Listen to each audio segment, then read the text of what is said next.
kids spend a tremendous amount of time playing. That's when they do most of their real learning before they go to school, unfortunately. But play actually has a very interesting role for kids. Because as you play like whack-a-mole, you repeat this stuff over and over and over again, as kids do, they are actually building a frame to understand the world with.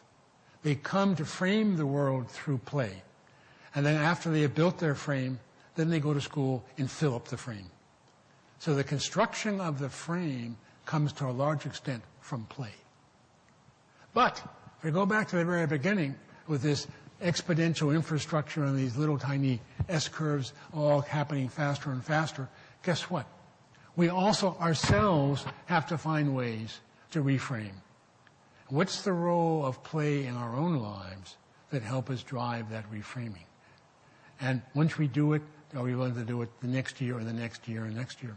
In fact, talk to serious CEOs, talk to even your entrepreneurs, and ask, how often do they get out of their own comfort zone to do something really they know nothing about in order to experiment with reframing the world?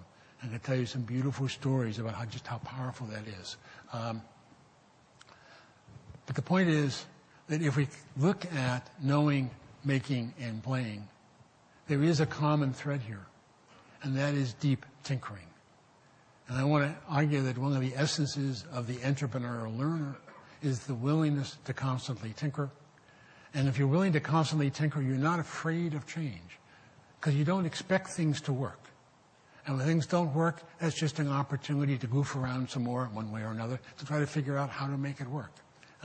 And so the fear of change starts to be decreased the more you're actually willing to tinker.